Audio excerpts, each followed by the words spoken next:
Thanks, Vanessa. There'll be more of that to come later. So I hope you're enjoying the day so far. We're really here today at the conference because of the Soundplay Project. It was, like as Fraser said, it was the first youth music funded project that Music in the Round embarked on. And it really showed the impact that regular music making can have on learning in the early years. Fraser's already mentioned the research project that was led by Stephanie Pitts at the University of Sheffield. I was the research assistant. I was in on all the sessions. I got to join in all the songs and meet all the children, which was a very kind of unusual situation to be in as a project coordinator, but it was fantastic to go and observe all the children week by week and track their progress throughout the year as well. We tracked the language development of the children, where we used ESCAL's speech and language trackers. Tracy's here. I'm sure she'd be very happy to speak to you about those if you don't know. I'm sure many of you do already. We also used Youth Music's music development trackers as well, which are available online, and also just did regular observations, regular recordings, regular videos with the children as well, to kind of track their progress in order to make this research project to prove our point that we knew that music was so valuable in children's all-round development in the early years. And there's stuff out there to support that, but we just wanted to kind of add our two penneth in there as well, and kind of just provide something that people could use to prove or to suggest to managers, head teachers, colleagues that it was such an important thing. So in this talk today, I just want to introduce you to the project, show you the kind of thing that we did. Vanessa's already given you a little glimpse into what we did, and also show you the links for the research and the resources, but really kind of introduce you to the resources that you can use, because this project, it was in 4 settings in Sheffield, and obviously that's sort of, you know, a micro amount of the schools and the settings across Sheffield and then across the wider South Yorkshire as well. So we'd really like to invite you to use the resources that we created through this project, use the videos, and we've done parent sheets and things like that, and the sheet that you've got on your chairs is sort of an example of that. It's just kind of a very shortened version. And also just talk about the network that arose out of this project, which is why you're all here, hopefully. So why did we do this project? We wanted to look into how we could help settings, help schools incorporate music more into the everyday activity in their nurseries or in their schools. We wanted to kind of show practitioners, and I'm sure many of you use music a lot already, but show how it could be incorporated in maths, in literacy, in language learning, which we had to do a lot of learning as well. Tracy helped us a lot with our language and our phonics, how to say all the different phonics, and we had some training from John Webb, who some of you might have seen already, some of you will see in Sing a Story. And we wanted to create a pack and a set of resources that was specifically about using music to help the development of speech and language, and also personal and social development. And we also wanted to support practitioners to feel more confident in delivering music, because it's quite a scary thing to do, and I certainly felt quite nervous at the beginning. I'd never done anything like it, but now I'm quite happy to just jump in and seem quite silly, but children love it, don't they? So it's fine. So that's kind of the reason why we wanted to set up this project, and it was a year-long project in 4 settings. 2 were private nurseries, and 2 of them were nurseries in schools. We did regular music sessions with the children, and we stayed with the same children throughout the whole year. We did about, I think it was 5 sessions per term, and there would be about 40 minutes of circle time with scarves and instruments set out with the children, and Vanessa and Polly would lead activity for the children, and often would include things like musical stories and like little improvisations and things like that, little songs. We also then followed that with free play, which John Webb supported us very much in developing, and this was a totally child-led activity, and we would go into their normal room and take our instruments with us and just be musical people. So John kind of helped us to stop talking, stop asking the children what they were doing, just let them come to us. And we would sort of sit there and we would copy them, wouldn't we, and see what they would come up with. The videos on our YouTube channel show you what the kind of things that we did, and it's well worth a watch. It's very funny. But through that, the children were communicating, and they were sharing their experiences, they were sharing their emotions and suggesting things, gaining confidence. And through that, it was amazing. Some of the children were incredibly shy during the circle time, wouldn't join in at all. And some of them then came alive during the free play. And then after a few weeks of that kind of one-to-one interaction, they would then join in with circle time as well, and we could see those relationships building. As well as these music sessions for the children, we did CPDs for the practitioners who were involved, and kind of built them up, their confidence up, to deliver the music in the rest of the week when we weren't there. We certainly didn't want to be just these people that came in and did music and then went away and kind of left it, and it wouldn't be done for the rest of the week. And the practitioners really rolled with it, and we sort of came back and said, oh, we really enjoy this song and we're loving this song, but how do you do that and how do you do this? And it was sort of a very sort of collaborative process. It was great. And then as we've said, we did research at every session. And from this, the research project, we found out that all the children improved musically throughout the year. 100% of children improved musically. They were reported to be more cohesive children as a group. Practitioners reported that they were much more collaborative with each other and much more cooperative than they've sort of ever had before. And also just a couple of stats for you. At the beginning of the project, 62% of the children were below the expected level for language development, and by the end of that project, only 19% were below the expected language level. So 81% of children in the project were either at the expected level or above, which obviously we know it wasn't just down to us. There's lots of fantastic work going on, we know that, and we're not trying to claim all the glory at all. But our work with the practitioners showed that it was making a difference. The music and the way the children reacted to it and joined in was definitely making a big impact on their development. So I'm going to pass back to Vanessa. She's going to do a couple of songs, just showing you the kind of songs we did to support learning phonics and language development.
you'll see on your sheets, they're the kind of an example of the sort of resources that we made, and we tried to make it very clear of the links that we thought. I'm sure you're much more familiar of it than we are, so you can make many more links than we have. But it's just a taster of the kind of links that might not spring out necessarily straight away.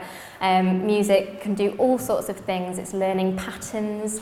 You're doing lots of moving at the same time as singing. You know, you've got to coordinate all your movements. There's lots of fine motor skills and gross motor skills, and also the kind of songs that we did in circle time, asking for different children's ideas. You've got the children that are coming up with the ideas, the imaginative ideas, but also children learning to listen to each other and respect each other's ideas and go with each other's ideas and things, which didn't always work, but you know, we got there in the end.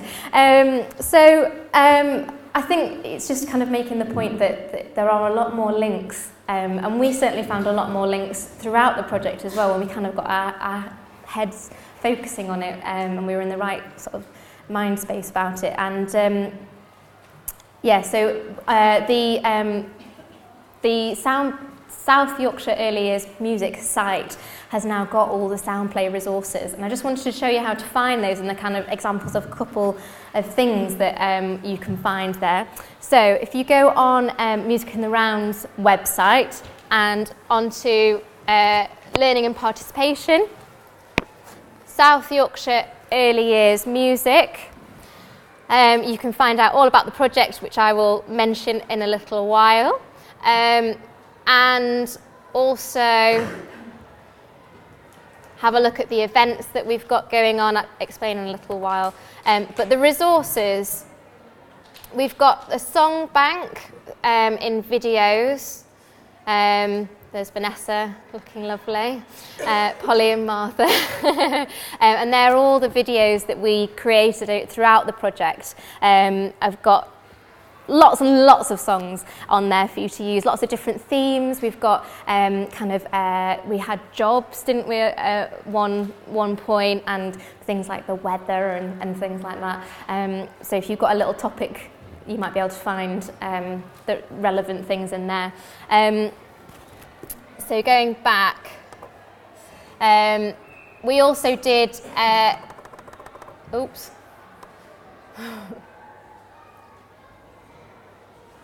we did song sheets for both teachers and parents.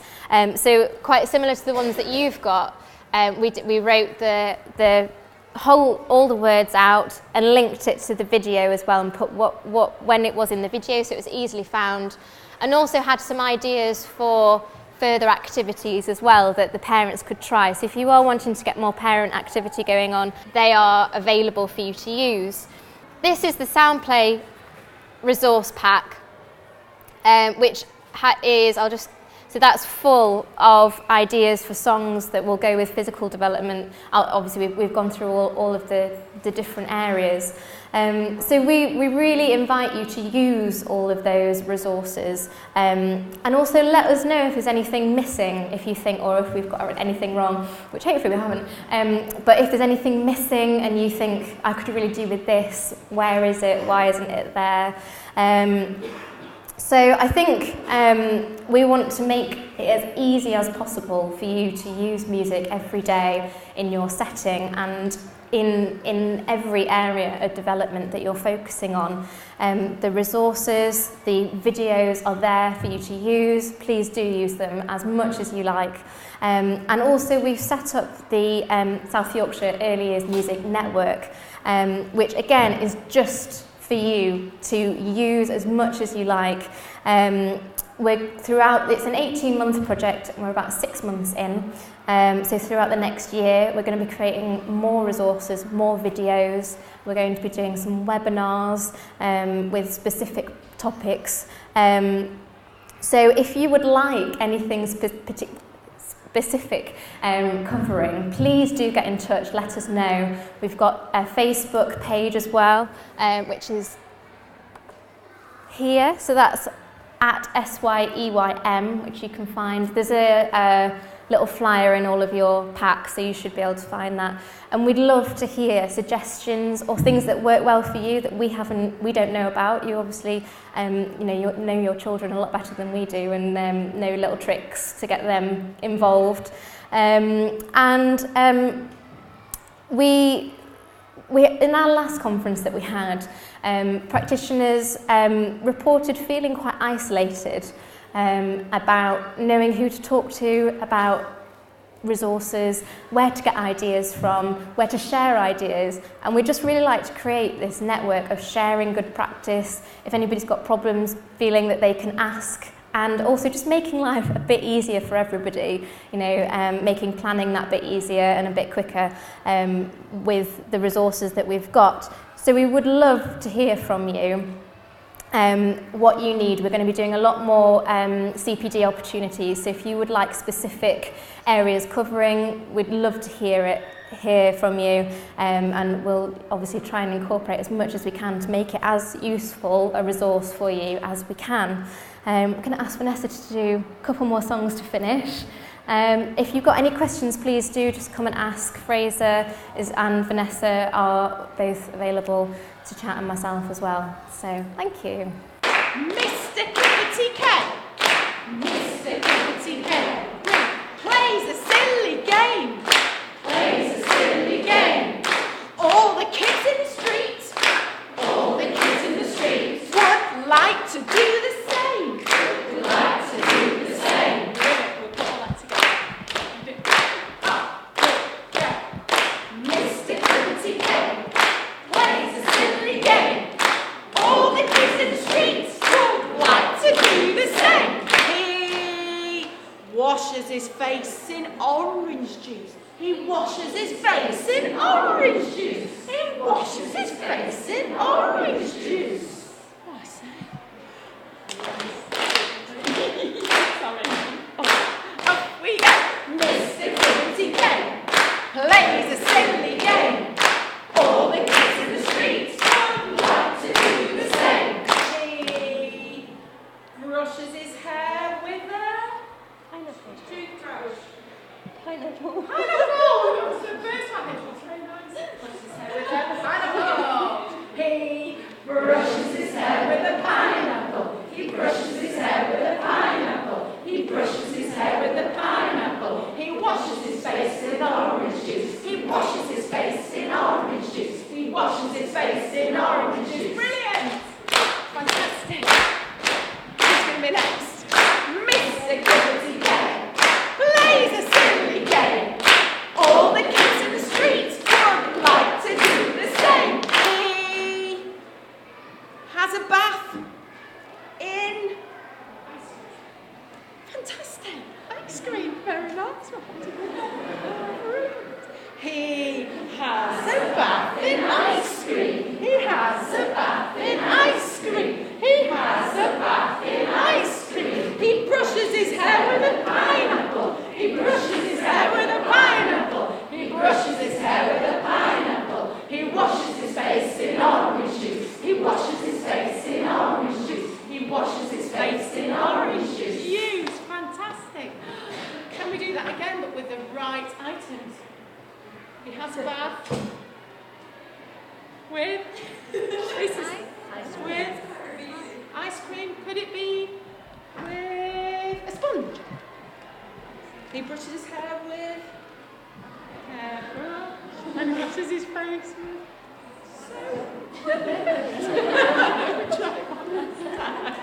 He has a bath with a sponge.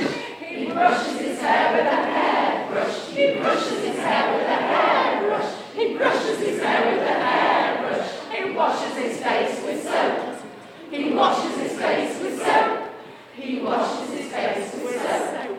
Fantastic. We can just throw it out to the children. He plays piano with his feet. He runs upstairs with, they'll just make it up. And they really look forward to that next. We used to sing a song at the end. There are lots of children that spoke lots of different languages. So we used to sing, when you say goodbye in English, say goodbye. And then we're going to ask for some different languages that we can sing. It'll make sense when we do it. When you say goodbye in English, say goodbye, goodbye. When you say